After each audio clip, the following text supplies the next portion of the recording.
what I would like to talk to you about is how I met you and what you teach set me in a path that ended up really teaching me an approach towards playing the drums that helped me get out of kind of a jam.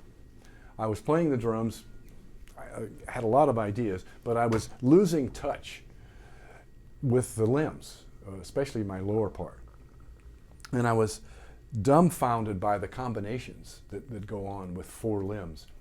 And so by going inside and working with scanning, the process of scanning from limb to limb, this opened up a whole new world. Just also all of a sudden, so it was a whole new way of looking at how I personally play. And I think everyone plays this way to a certain degree, plays the drum set. Subconsciously, probably, mostly. So the idea, and we're going to back up, but the idea of inner drumming and the book is to present a way of studying this, a method.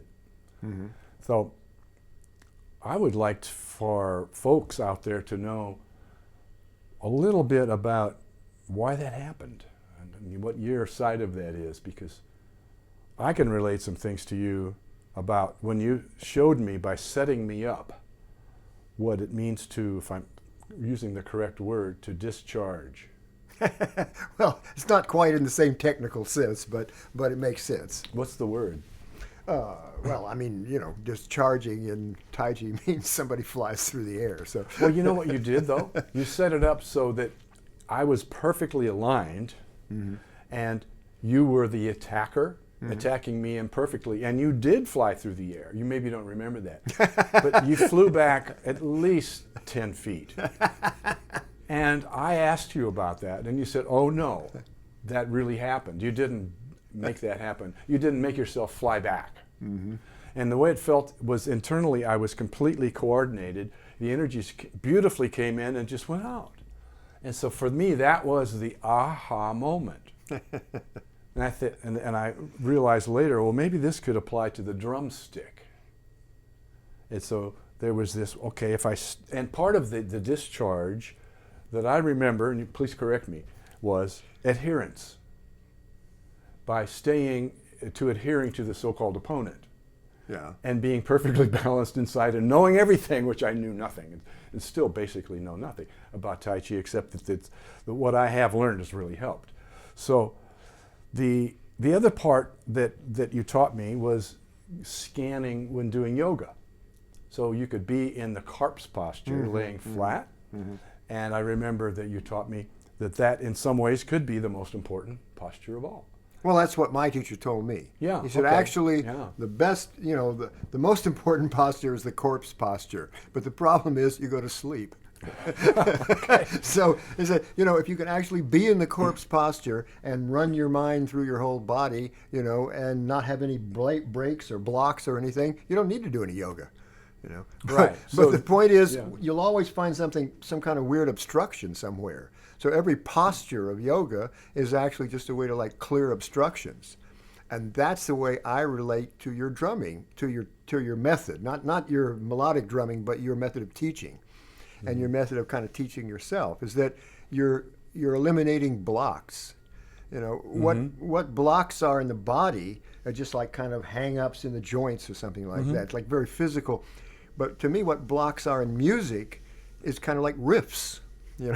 Little things, little rhythms or melodies or something you get hung up on. And so it prevents you from being free. And you like to play free. And most people find this very difficult to even comprehend, because as soon as they try to play free, they immediately just start repeating riffs. They just start doing what they always did, right? So Right. Yeah. So your method actually clears you from avoiding anything, and then that makes sense. I like that. Clears you from avoiding. Yeah. So actually, then that's freedom, when you don't avoid anything, when you're just free to go anywhere. And at that point, if you want to play the lick or the riff functions differently. Of course. It's not because you have to. Right. It's because you want to. Yeah. And some music really calls for that. Right. And sounds great with it. What you were talking about just now was when in martial arts, it feels slow sometimes, depending on what you do, but it ends up actually being faster. Well, no, I'm saying the situations in which you actually find out that later maybe you acted the fastest and the most spontaneous, not planned demonstrations where you show how fast you can punch or some stupid thing like that, but something where you're like attacked on the street or some kind of very spontaneous thing. And you do something really correct. That's really, and you realize, wow, to do that, I had to be moving really fast. But you have this sensation that it's very slow when it's happening. When it's happening to you. Yeah. Now, I don't know if that's actually, this is what everybody will swear to, because everyone, reports this experience, right? But I don't know if that's actually the experience, you see. The actual experience may be that your memory of it is really slow. And that's what you're really reporting. Because 1 second after it happens, that's over, right? So maybe that's not exactly, maybe when it happened, you had no thought at all. You didn't have any consciousness of it. But I think it's because, like, when you have a heightened awareness because you're scared or something like that, it's the equivalent of a slow motion camera. It takes more pictures per second. Mm-hmm. So the thing, when you show it at the same speed as regular motion, it looks like it's going very slowly. Mm-hmm. Yeah, makes sense. And I think that's what happens, But the thing I was talking about with the breath, the reason I make these students, hit the note and then take a natural breath where I can see that they're not just sucking air and blowing that out, but they mentally are, they've completely let it go. And these are students that have not played much. A lot of Yeah. I mean, these are people that come to me and want me to teach them how to play the drums, and I go like, look, I can't teach anybody how to play the drums. My way of playing the drums is so weird and cobbled together from so many different weird directions, that there's no way I can say this is the way you should play. It's like completely dumb. But I said, but there's some really deep things about drumming, and one of them is this business, like in between notes, there has to be a mental breath, and that can be speeded up as much as you want. You can't breathe this way. You can't take a completely natural breath fast. No. There's no way to do that fast. But the mental thing that goes along with that, which is what I'm really looking for, you can do fast. That feeling of complete relaxation. So if you have a feeling of complete relaxation between notes, people can hear it. You can hear, everyone can hear it. It sounds super fast. And I was saying, if you then try to push it a little farther than you can actually make this mental relaxation work, then even though technically it might, you might record, actually measure it and it's actually faster, it doesn't sound faster. Mm-hmm. It sounds strained. It sounds slower. So it's struggling, So, that's what I think about the great tabla players. They have this super relaxation in their stuff, and it's playing, it's going incredibly fast. But there's no, that's what makes a great tabla. They don't push it. No, you don't feel that they're pushing it or straining it ever. Mm-hmm. They have this, so it's a very kind of enlightened way of playing. So now, one of the things I've come up with is, and we did this years ago, is that if you're bringing your awareness, right now I think of from the center of the earth through the whole body, through the right arm, out the hand, make the stroke, feel it, relax. That's the breath. Yeah, right. Of course. It's not. Yeah. It's not that. That's the breath. No, right. Exactly. So if someone can experience this, and I'll do it now, and I'll do another one. What happens is you can build in to the way that you play that sense of circular motion. Yeah. And then if you're playing faster and you're not straining yourself because you're trying to move your fingers too fast or something, you can stay in that receptive mode. Right. Which is not overly receptive. We talked about this. It's not this and it's not this. Right. It's in the middle. Right. And that it's active. It's still active, but it's totally relaxed. And that way you can play all over the place, which sounds like...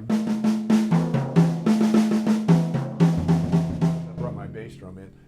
That felt really slow to me, and it might not be that fast, but the point is that I've heard myself playing where I was totally relaxed and felt very relaxed. Didn't feel exactly slow. After a while you learn about this. It just felt, oh, this is easy. And then you listen back and it's like, wow. Yeah. It's amazing. Yeah, after a while, you know that it's going to work. Yes, You yeah. recognize the feeling, so you're not surprised as much anymore. But at first, you are surprised. And so back to inner drumming, one of the reasons for it, why I did it, it was to be able to develop what I just said, which is also to develop what you said, which is have a breath in it. And you said mental breath. Yeah. And I'm using the term scanning to help really develop that in all the limbs. Yeah. And so that it's really applying yourself. And then you also, it's like a map with the 4 limbs. So sometimes you'll just have to look at the whole map. Oh, gee, what is that? Well, that's nice. Gee, oh, now I know the map. Okay, now I can go here. Uh-huh. Oh, and I can take my time. Yeah. Well, you know, George. Going around, just take my time all the way around. And then that becomes a unit.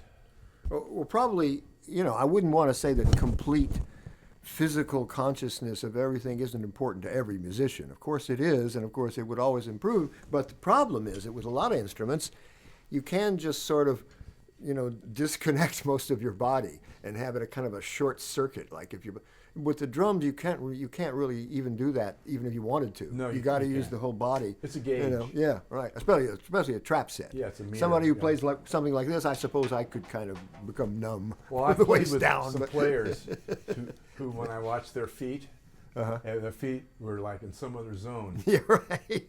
And not connected. Let's put it this way: their playing was interesting, Right. but it wasn't connected the same way.